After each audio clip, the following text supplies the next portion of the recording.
Hi, it's Katie and today I'm going to be talking about the costs involved with opening and using an investment account. And this video is aimed at people who maybe are new to investing, who are looking to open up an investment account, but they're not really sure what the costs involved with it are, or maybe have looked at a couple of providers and been a little bit overwhelmed or confused by the different types of costs on them. So in this video I want to break down really simply what all of these costs are separately, and hopefully that will help you make an informed decision on which provider to go for.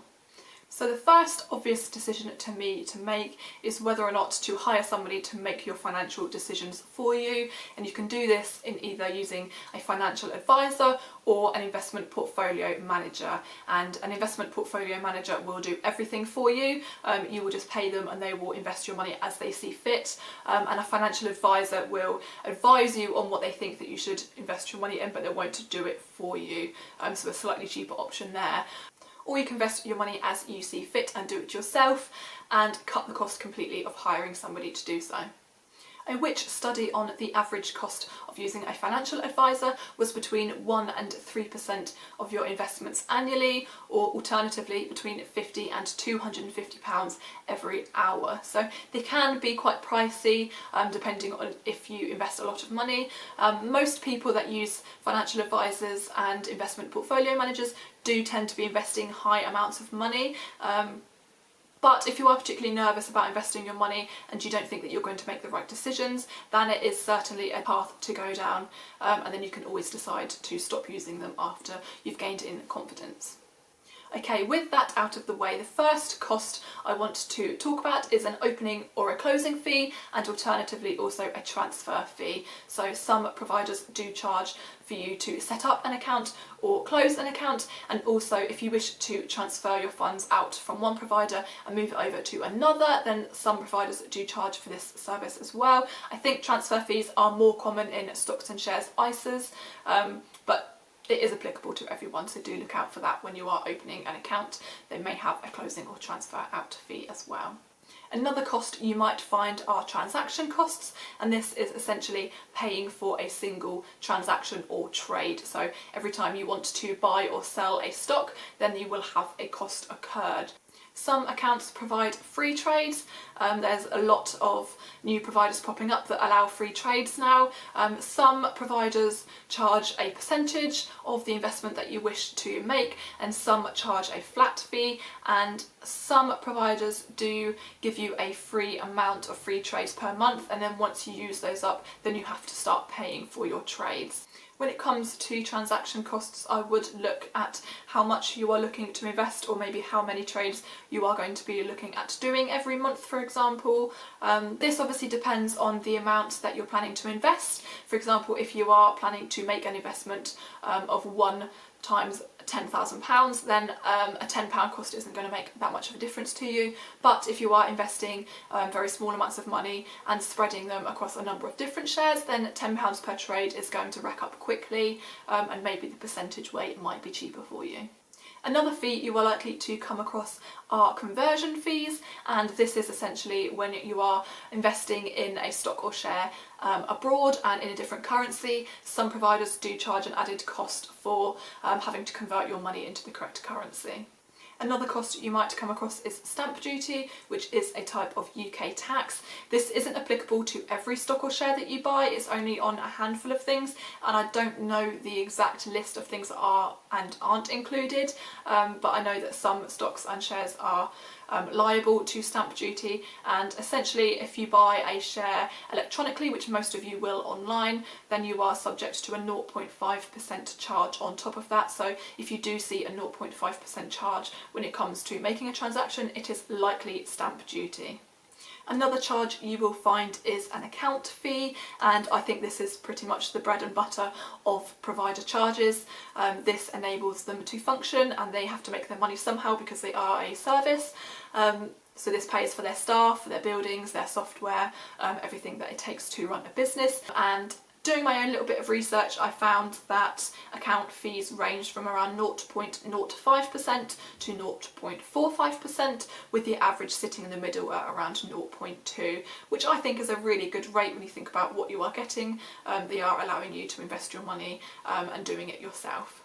Also, when it comes to account fees, some providers have a cap for how much they can charge you every year. I know Vanguard have a cap of £375 for an account fee every year, so if you have over, I think, £250,000 worth of investments, then you will never pay more than £375 in account fees, which I think is really nice because it doesn't deter people from moving it over when they reach a high amount of investments, because obviously it can get quite pricey when you have a higher number. A last cost that I want to talk about is a fund management fee, and this only applies if you are buying into a fund. And if you're not aware of what a fund is, it is a handful of investments from singular companies and put it into one available share, so that you can buy one share and hold a load of different companies in one, and you buy it and sell it as that one. These normally follow an index of companies, and you actually get actively managed and passively managed funds as well. So if it's actively managed, it means that they have a person manually looking at it and checking it and making their own decisions on what to put in there and what to take out. If it's passively managed, then it means it is just following an index of funds, and that is what's in there and it doesn't change. And this is more simple to manage and obviously cheaper because there is less labour involved, I guess. So if you are investing in an actively managed fund, then it's likely to cost a little bit more. When you're looking through funds online, it should say the word active, and if it doesn't, then it's usually passive, so do look out for that word. And a little bit of research told me that the average cost for fund management fee is 0.75% of the investment. Okay, that's all the charges that I could think of. If you think I've missed any, then please do leave a comment with it down below in the comment section. But I do want to make it very clear that not all providers will have all of these charges in their services. For example, a conversion fee is only applicable if you're buying in a foreign currency, and a fund management fee is only applicable if you're buying into funds, and not all accounts have opening, closing or transfer fees, and same with transaction costs. There's quite a lot of free trade companies out there at the moment too. Most of them will have an account fee, and stamp duty is unavoidable because that's a government tax. So the others are just depends on the provider, and it's worth having a look around to see what's available. And also, when it comes to some of these costs, it's worth looking at if they are percentage based or flat fee, depending on the amount that you are investing. I personally think that it is getting more and more competitive as more and more providers are starting to pop up here and there, and they are making it cheaper, and I feel like it's a little bit of a snowball effect in that for example, there's been a big rise in free trade accounts at the moment that allow you to trade for free. I know Free Trade and Trading 212 are very, very affordable to start investing in. And I wanted to mention the providers that I use in case anyone is interested. Not that I think these are the right ones to invest in, they are just the ones that I ended up using. So I have a stocks and shares ISA with Vanguard, which I use to invest in funds, and they also have a pension fund which I direct deposit money into every month.